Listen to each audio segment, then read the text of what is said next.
Welcome to Ford High School Weekly. I'm your host, Deon Amade. The Ford Game of the Week has a 30-year tradition going back to 1988. Today, we're going to dig in the archives to catch up with some of those high school athletes from back in the day.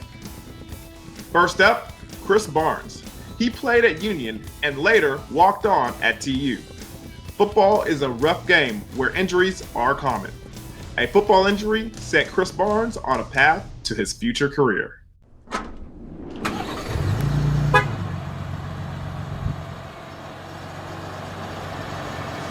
At the beginning of the new millennium, high school football in Oklahoma was bigger than ever.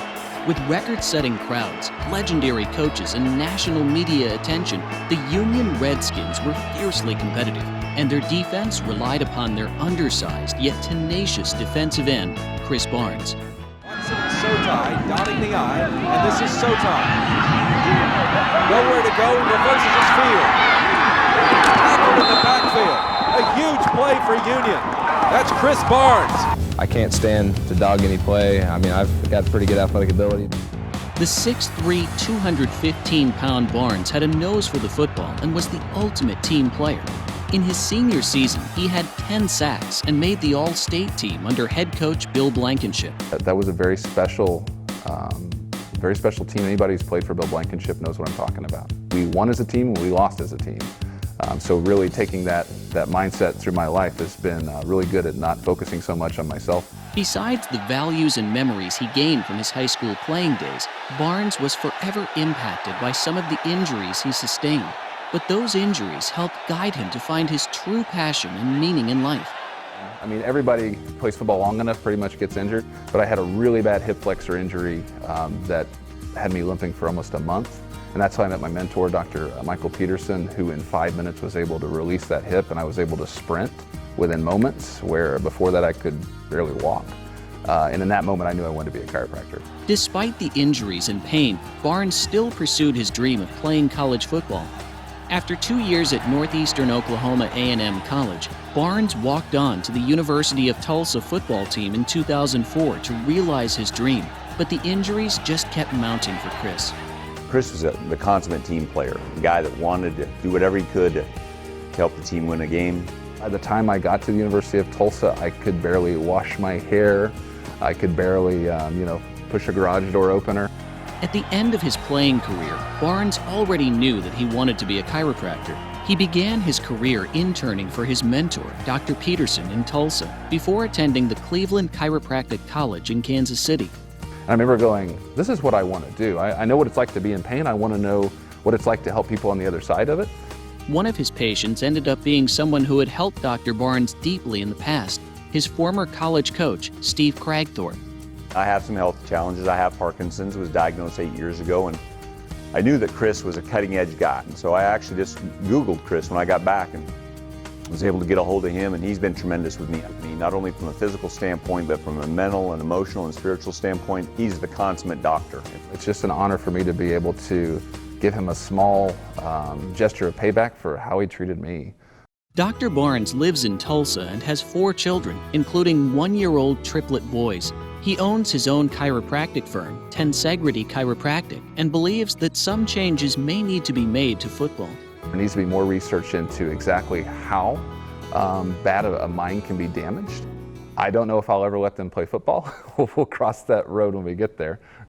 His job may be to heal the broken athletes like he once was, but Dr. Barnes still holds his playing career dear to his heart. I will be a Redskin for life. My children may not go there, but I will be a Redskin for life. That program shaped so much of who I am as an adult now, and really honestly taught me how to be a team player.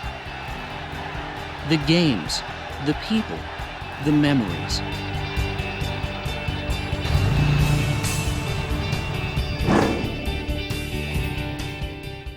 Our next Ford Flashback features are from the early 90s. We'll meet a couple of former high school football stars who are still making a difference in their community. That's coming up next on Ford High School Weekly.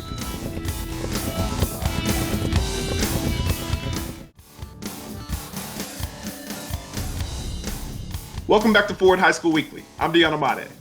In 1990, Johnny Bilby was the strong-arm quarterback of the Sapulpa Chieftains.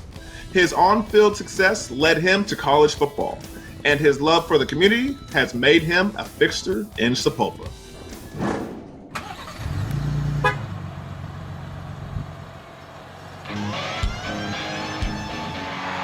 The battle for Creek County was once a fierce rivalry between the 5A Sapulpa Chieftains and the smaller 3A Bristow Purple Pirates. Their showdown on opening night 1990 was one for the ages, and the star of that evening was Sapulpa quarterback Johnny Bilby. They need some magic here.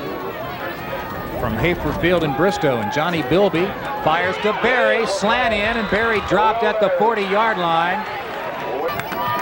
Second down. 13 from the Bristow 13. Pass in the end zone.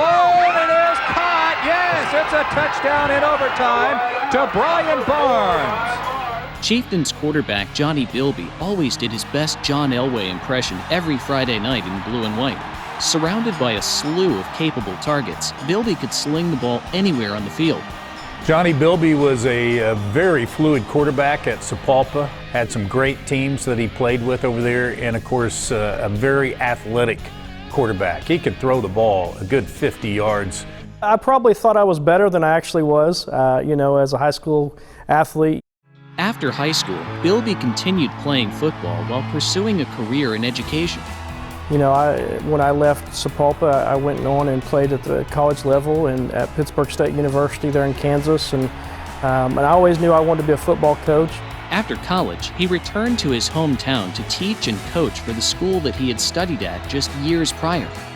It was kind of odd, going back, and my first experience was as a teacher, so some of the teachers that I had were still there, so now it wasn't little Johnny coming, it was as a student, it was Johnny as a teacher and a coach there.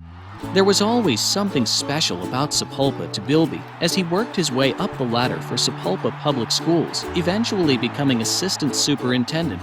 Sapulpa means to me a whole lot. The community is a small, tight-knit community that supports the school and our student athletes very well.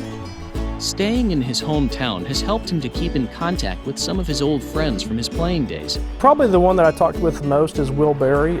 He was one of the receivers, number 88, and then opposite of Brian Barnes, number 4, that actually caught the game-winning touchdown pass in overtime. Assistant Superintendent Bilby married his high school sweetheart and has 2 children and 2 grandchildren.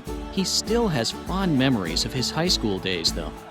It was one of the funnest times of my life. It was something that I'd always looked forward to, of playing there in Sapulpa and growing up with a lot of guys that I played with, and it was just a very, very exciting time, and wish you could go back. The games, the people, the memories.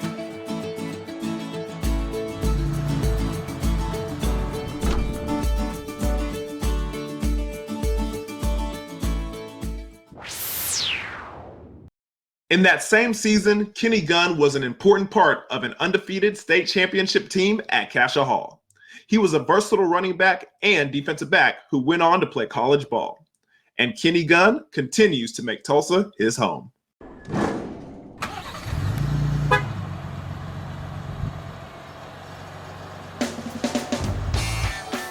The 1989 Cascia Hall Commandos football team under head coach Tom Stockton was one of the most dominating football squads in Oklahoma history.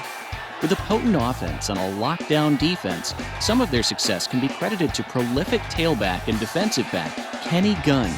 And 2 outstanding running backs for the Cascia Hall Commandos, number 33, junior Kenny Gunn, 1,675 yards, and even though he didn't score a touchdown last week, has 30 touchdowns on the season. In the '89 season, Cascia Hall feasted on opponents in a way that has rarely been seen since. With a 15-0 record, the Commandos outscored opponents 537-73 and never trailed in the entire season. We really thought, after the first couple of games, we really thought, man, we might actually have a chance to make a really good run. Old Lewis Field is where Gunn and the Commandos did their final damage of the season. In the championship game versus Okemah, Gunn scored all 3 Commando touchdowns and snagged 2 interceptions to cement himself as an Oklahoma high school football legend. Kenny Gunn was by far one of the better athletes to play football in Tulsa during his era. A guy that was extremely tough to bring down. Jumped to the state championship game. OSU, first time really getting to play on turf. I did score 3 touchdowns, but that wasn't just up to my doing. I mean, I had some great blocking on several of those runs. Honestly, I didn't think it was one of my better performances. After high school, Gunn went to the University of Tulsa on a football scholarship and became an accountant after graduation, but he found out that he was better suited in public service. I met a recruiter who is now a senator, Kevin Matthews, and he talked to me about joining the fire department. You know, I've always been a person who wanted to give back to my community, but once I began the process, man, it's where I should be, and I've been doing it for almost 22 years now. Gunn's athletic success and the values he learned while playing have helped his confidence to be successful throughout his life. Well, obviously, you know, when you're successful in a sport, it brings about confidence. It allows you to fill out who you are. Some of those same aspects of football I use in life now. I mean, hard work, being disciplined, it is, all those things have helped me in my career. Since his playing days, football has changed quite a bit, but Gunn stays connected to the game through his son, who plays at Crossover Prep in Tulsa. Because the kids are bigger and faster, it's a little more violent. Some of the rule changes, you know, kind of take away from the game, but at the same time, I still enjoy watching it, and you know, I have a son that's 15 that plays, so it's kind of fun to just watch him and just kind of see how things have changed, but then some things have also stayed the same. Gunn is a fire captain for the Tulsa Fire Department. He has been married for 23 years and has 1 daughter and 2 sons. His time at Cascia Hall will always be dear to him. It always have a place in my heart, just because it really kind of set me on the path that I am on today. The games, the people, the memories.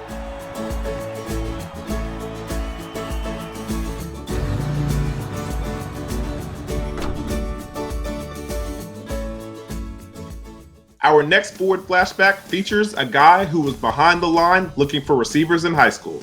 Now he's behind the pulpit looking for believers. You can believe that's coming up when Ford High School Weekly continues.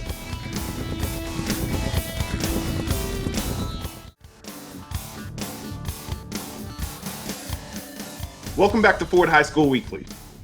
In 2000, Josh Cossey was the starting quarterback for the Norman North Timberwolves. 21 years later, you might say he's the starting quarterback for a congregation as he's pastoring a church in Oklahoma City.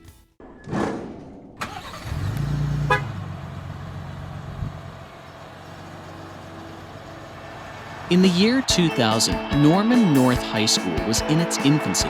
The Timberwolf football team was playing in just their 3rd season, but were already established as a pass-heavy offense. Leading that offense was their left-handed senior quarterback, Josh Cossey. Okay, let's take a look at the quarterbacks. Josh Cossey's going to throw it a bunch tonight for Norman North. On a hot September evening, Cossey shined as the Timberwolves took on their former classmates, the Norman Tigers. Although suffering a 33-24 loss, Cossey had a standout game, completing 20 passes for 266 yards and 2 touchdowns, and added a rushing touchdown. We started off really well, and we ended up losing, so that's not the greatest memory. Having grown up a Norman Tiger fan, Cossey joined the Norman North football squad in their 2nd full season. My best friend that I'd grown up with, went to church with all my life, he was starting for Norman High. And so, you know, there were a lot of those relationships of kids that we grew up playing Little League sports together, and now we're at 2 different schools, and this was a game that was going to kind of set the pace. As a leader on the football field, Cossey knew he had a calling. While still in high school, he had already decided that he wanted to be a pastor. While I was playing football, this dream and calling of speaking and sharing my faith with other people really started to grow. And then right out of high school, I ended up going to Bible college and ministry school to begin learning how to pastor. In 2010, Pastor Cossey and his wife founded Faith Church. After holding services in schools around Oklahoma City for the first few years, they were able to move into their own building in northwest Oklahoma City. A few years ago, we bought this grocery store, renovated it, and now, 9 years later, we meet in 2 campuses, one here in Oklahoma City, one in Hinton, Oklahoma, and God's been faithful. Our church is really special. As a football player and pastor, Josh Cossey has proven himself as a leader and has inspired those around him. He's actually really been, an incredible light to my life, a guide for me in so many areas of my life, and I've really needed that. I think something that really drew me to him is his ability to see giftings and strengths inside of me. Pastor Cossey is married and has 4 children. Despite the busy schedule of full-time ministry, he still loves football and coaches his oldest son's 6th grade football team in Piedmont. My oldest son, he's a 6th grader this year, and he started tackle football. So I've actually re-energized my football passion, and I am an assistant coach on his football team. So that's been a lot of fun. Even after his successes, Pastor Cossey still holds his own playing days dear to his heart. I would say just mentions a lot about Norman North, playing there in those days. It's more about who it helped you become, how it helped you learn to lead people, lead your children. Now, and I just think about it as special. It was a special time. The games, the people, the memories.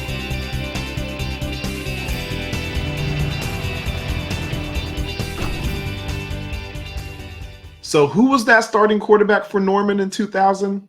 Oh, that's right. It was Zach Taylor, the head coach of the Cincinnati Bengals. Our next Ford flashback will hit the hardwood with another throwback to the 90s. Ford High School Weekly will be right back.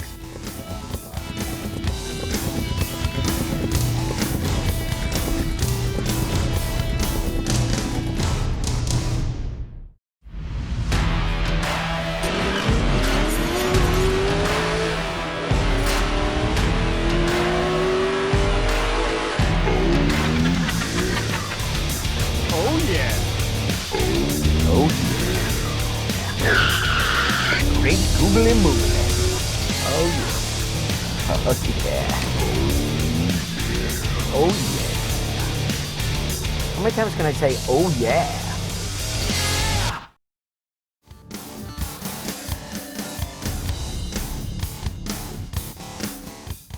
Welcome back to Ford High School Weekly. I'm Deon Amade. Philip Muberry was a basketball star at Union in the early 90s.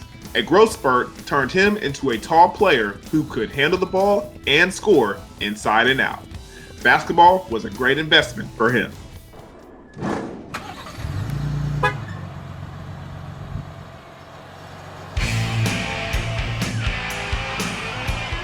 In basketball, the sharp-shooting big man was a rarity just a few decades back.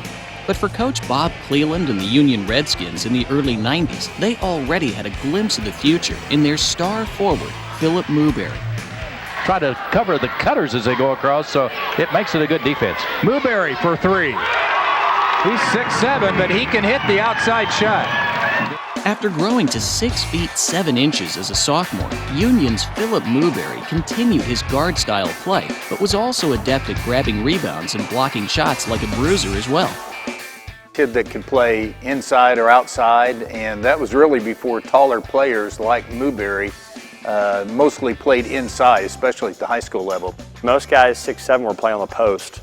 I think as time goes on, bigger guys played guard, but I loved playing outside. I loved shooting a 3, loved running the fast break as a tall guy. So. On New Year's Eve 1990 at the prestigious Tournament of Champions on Tulsa Cable, Muberry put on a show with 20 points and 10 rebounds while sinking 3 shots from behind the arc. I remember the Tournament of Champions game. We played Rogers in the finals, and I grew up playing with a lot of those guys. It was kind of fun to be able to play them. My senior year, championship game of the Tournament of Champions, which is kind of the tournament around here. Even after all these years, Muberry remembers playing on Tulsa Cable and has kept many mementos from his playing days. Every plaque, every trophy, I think it's still in my parents' attic. I remember setting my record button, the VHS, taping the games, a little fuzzier back then. It wasn't much high resolution, but as a high school kid, seeing yourself play on TV was kind of a fun thing. After high school, Muberry had a decorated career at Drury University in Springfield, Missouri, and was inducted into the Drury University Hall of Fame in 2001. Muberry helped them get to the NAIA National Tournament, which at the time was played at the Mabee Center here in Tulsa. Nowadays, Muberry is the founder and managing director of his own investment firm, Cadent Capital, in Tulsa and Oklahoma City. So we built a small kind of boutique investment firm here and continue to grow and flourish. Besides working in finance, he is married and has 4 children. I married a Jinx girl, yes, and I'm an OU fan and she's an OSU fan, so just a few minor challenges. But no, so I have a 15-year-old daughter, I have a 13-year-old daughter, and then I have twin boys that are 10 years old. As one of the first stars at Union, Muberry has had a lasting impact with the Redskins basketball team.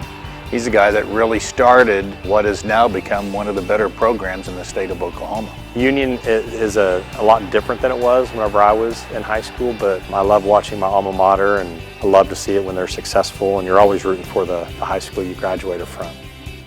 After all this time, Muberry still takes lessons he learned from playing basketball and applies them to his own endeavors. Sports can teach you a lot about life. Hard work, determination, setbacks, failures.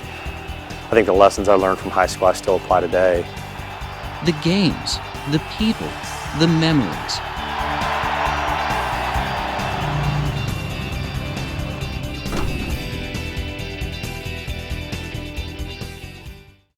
Three seconds, 2 seconds at the buzzer on the way, and it's good.